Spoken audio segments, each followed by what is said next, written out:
Well, that is your journey to makes Nigeria on the independent television city. Like, and we went today, it is 70, so we reflect on how the progress of some civil rights in this country, particularly within political space. As 19 in particular, when we started to experiment with democracy in this country, there have been research, but also we wrote about this kind of progress with that given circumstances. These have become talking points for people across this country and even beyond. And this has rights on that different for this also has once again lent credence that will continue to advance the conversation about how that politics can be better, because how we can go that cost productive governance is there to hold the place of political parties and the way structured and overall how that influences in Nigeria cross-border on all levels. What exactly change of the way our parties, political parties are structured, and then what that ultimately for us. Let's get with people who help us build these issues, context, and the perspectives for us, especially in the activity of the times that will, politically speaking, not from my father, is part one of universities, chapter, also provide the point of the university of the person, office also. Good day.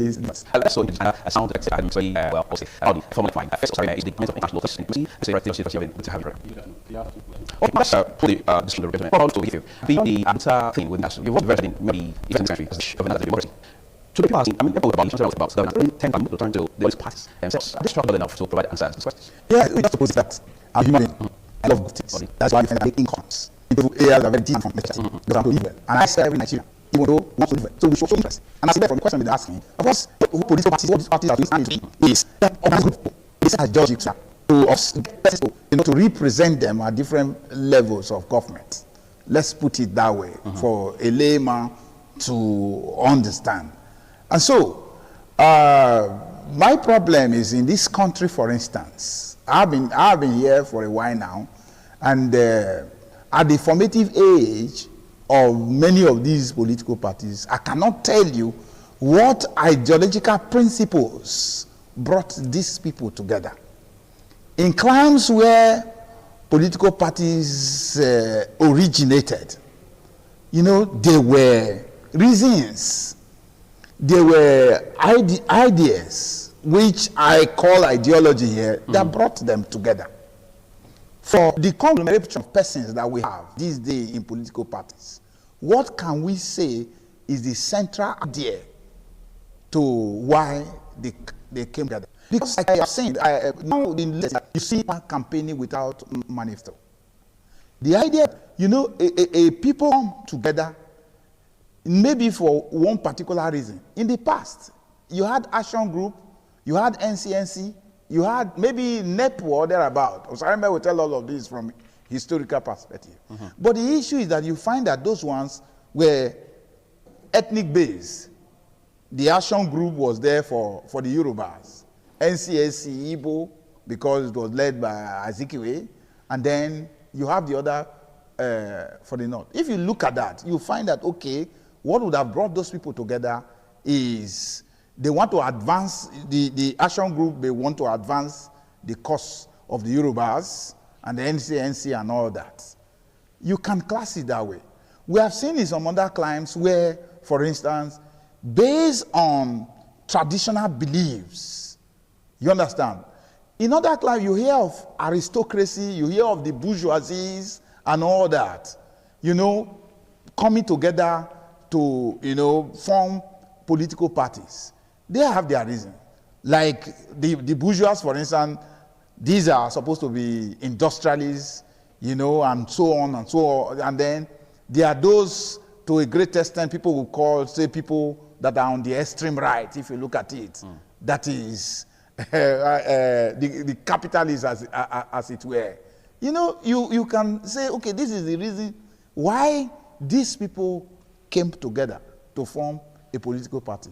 Or you are going to maybe the extreme left. The only one I'm seeing now, which seemingly is supposed to be based on an ideology, is maybe the Labour Party.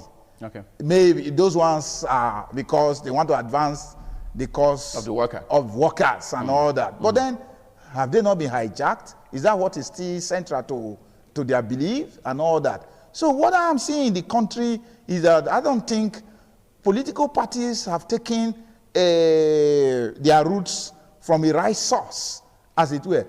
Remember, the SDP, NRC of Babangida tried to narrow, ideas together by, instituting only two major political parties, and they even built political structures, buildings.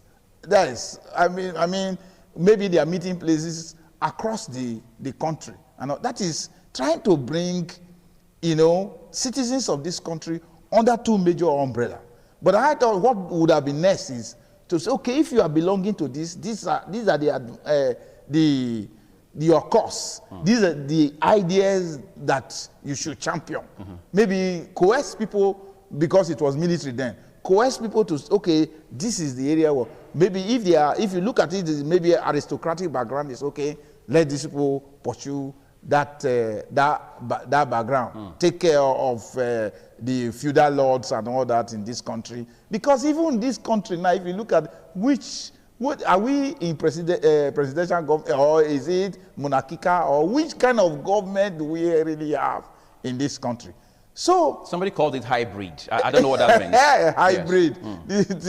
We're a country of wonders. A country of miracles. So if you call it hybrid, if you give any name, things that are not you can't find anywhere, let it be. It's okay. But there was a guest of mine a fortnight ago who talked about how that. I'm coming to you now, sorry, man. Who said we missed a few elements fundamentally in 1999. For him, he believes that there were people who had the capacity, had the expertise, people who had traveled far and wide, who knew better how governance works and the core factors that make it work.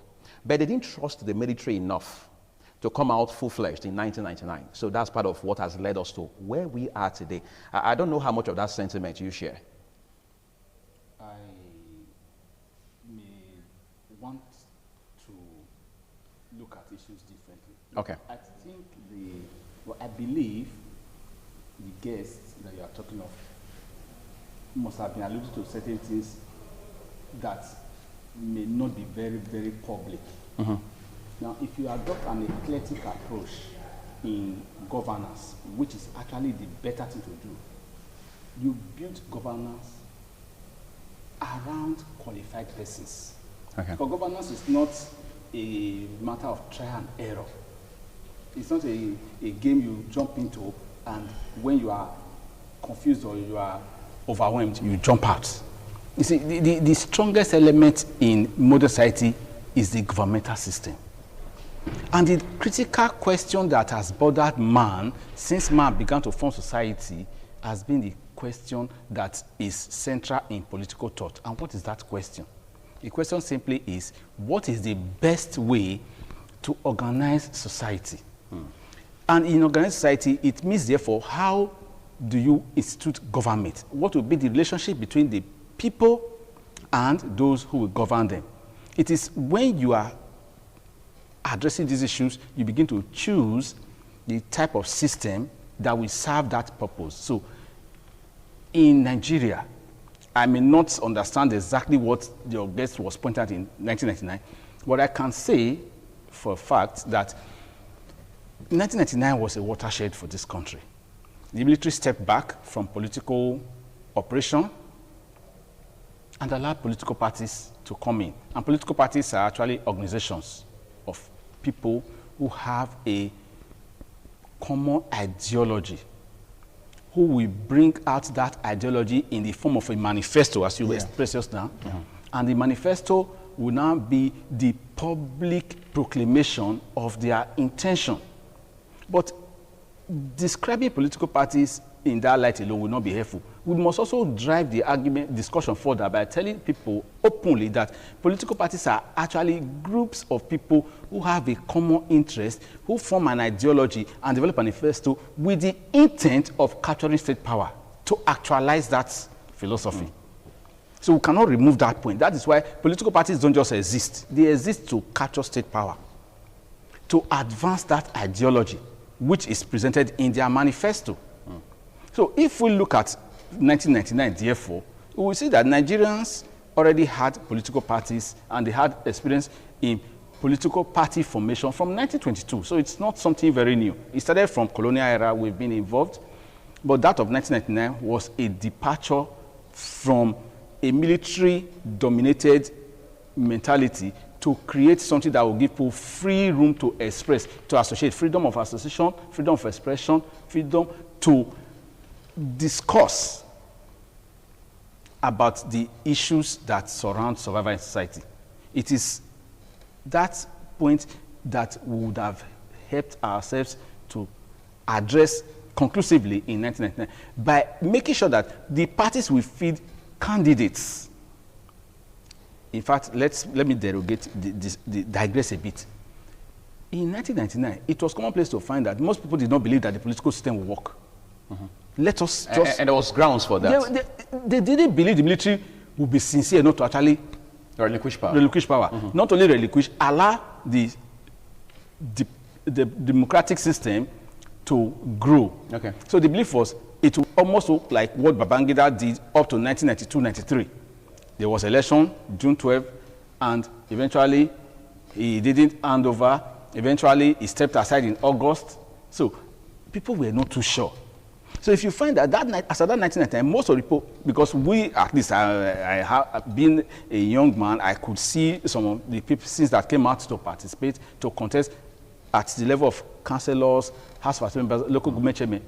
Most of them were not even people that you can actually point to as those with capacity, those who understand the purposive doctrine behind establishment of political parties and its core value. And all of this was circumstantial, wasn't it? It was circumstantial. It was because people were not too sure. So if you find, if we were to go back to 1999, you find that most of the people that took up elected positions were those that didn't really have something to give in, to offer. There were people that would say, okay, let me go and try my hand. So it wasn't a cultural, established mentality that made people to say, I have this interest in public service. I have this in being able to serve the community. I have this experience in either the corporate world or the public life or even in private ventures.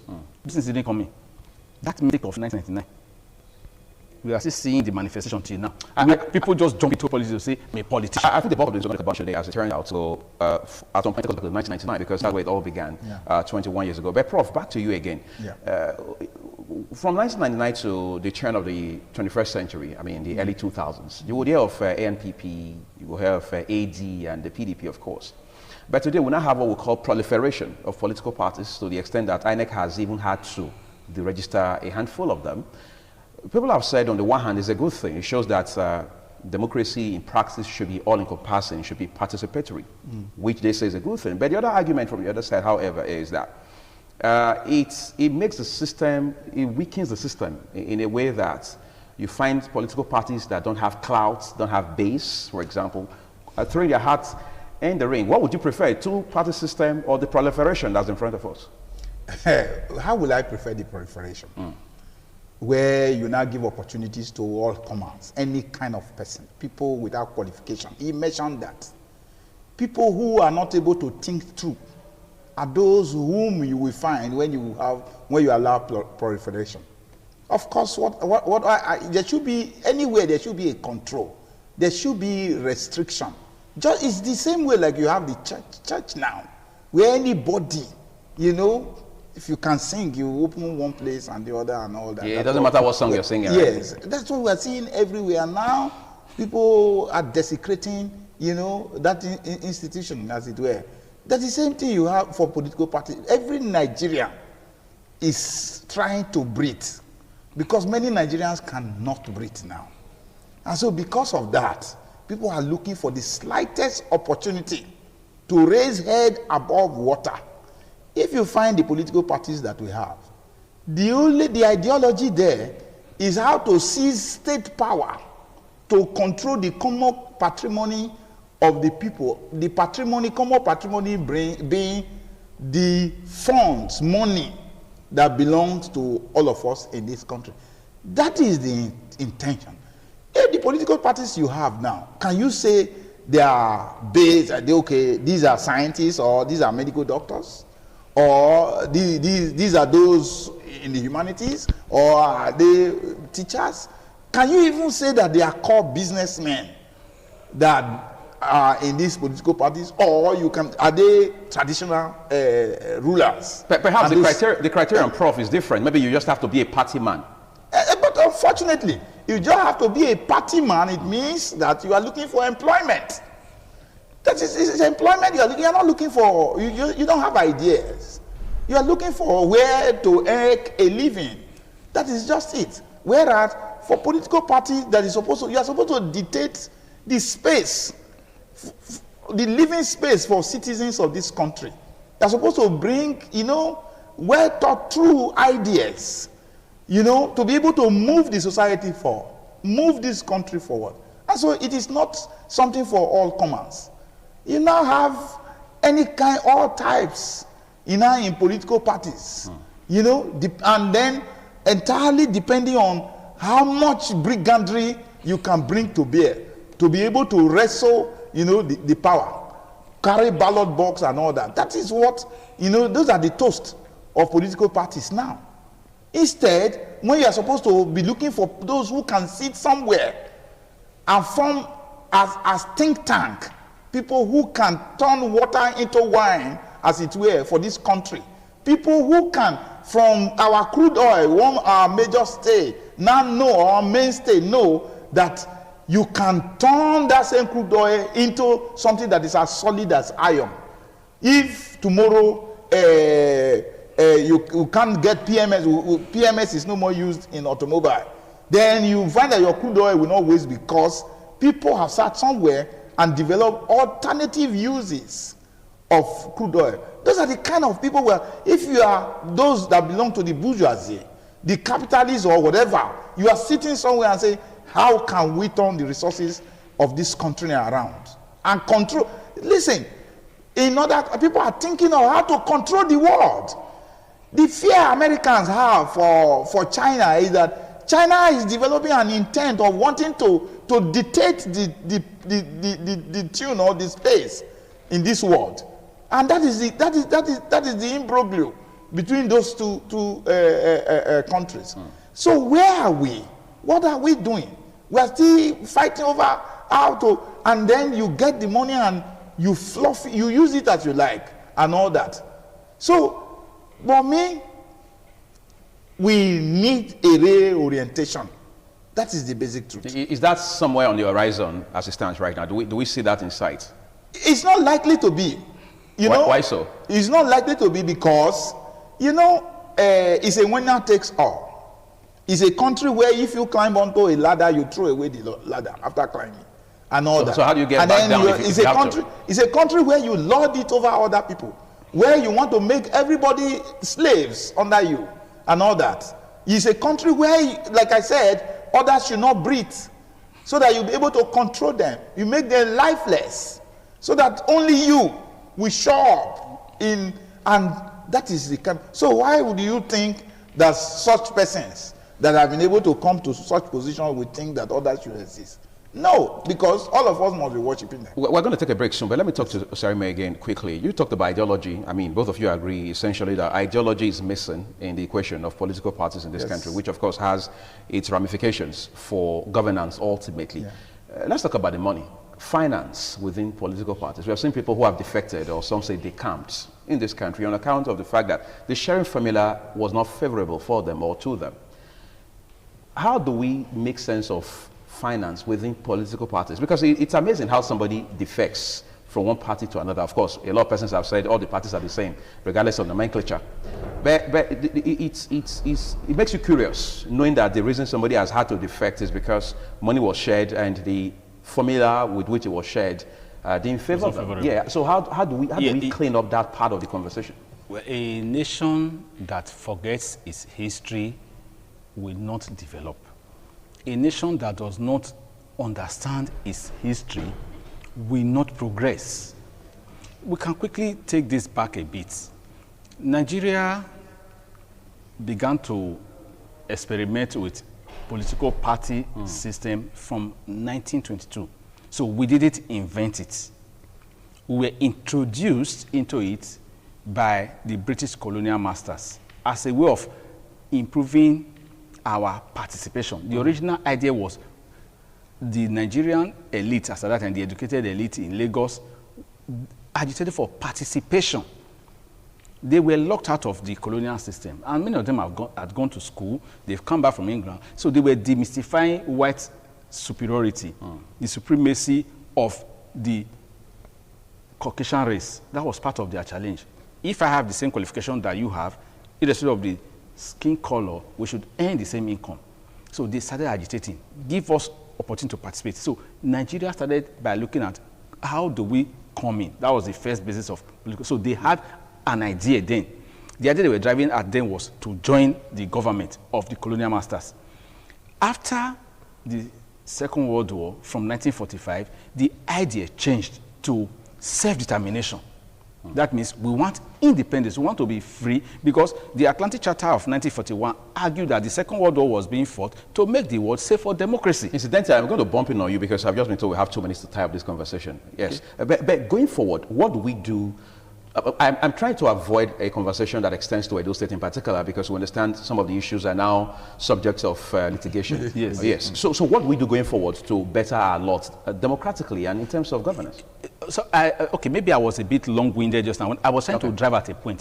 From 1945, when Azikiwe had returned from his studies in the US, yes, Awolowo had come back from the United Kingdom. They were all in Nigeria. They were still working with Herbert Macaulay at that time, who was the first person that created a political party in Nigeria as of 1922. They began to form associations. These associations had different backgrounds. For example, the Egbe Omoduduwa created, later tied itself to Action Group. Then the Igbos that were very, very populous in Lagos, yes, and in other parts of Nigeria at that time began to aggregate around the NCNC. For the Easterners? Yes. It was actually more in Lagos. It wasn't an Eastern party until the split in Lagos, when Azikiwe was not allowed to enter the Western Regional House of Assembly. Azikiwe now said, okay, let me go back to my own kinsmen in the East. That was when Nigeria now became clearly divided along ethnic lines. But from 1936, when Nigeria was divided by geographical lines of Rivers Niger and Benue, the issue of politicization, the first thing that came was regionalization. People began to see politics from the perspective of their regions. Yes. And with the regionalization of politics came the politicization of ethnicity. The political parties were now formed in the different regions. So that's why we now had NCNC representing the East, Action Group representing the West, and the MPC representing the North. So if you look at it from that angle, even as at that time, they still had things that were driving them. And if you see it too, before colonial rule ended, the parties were competing to advance the progress of their regions. Okay. Now the colonial masters left. But before this independence was granted, something I must mention is that I did a study and I observed that all the political parties were publicly funded, principally by contributions. So no one person or a clique could hijack the political party. So that's talking about the finance. Yeah. And that's the finance I'm coming to what now. I'm just realizing now is the fact that this conversation has barely even begun to start with, because there are several issues you're raising already. Yes, but it just happens that we are time limited on the program. We'll find a way to stretch the conversation on our different other programs, including on 60 Minutes Nigeria. Next week, Thursday, I want to thank especially Felix Osarieme for sharing a part of his time with us, and Professor Julius Iyaseli as well. Thank you, gentlemen, for coming on the program. I am Uya Mofwegbe in for Egosa Agbonlao. Enjoy the rest of your Thursday.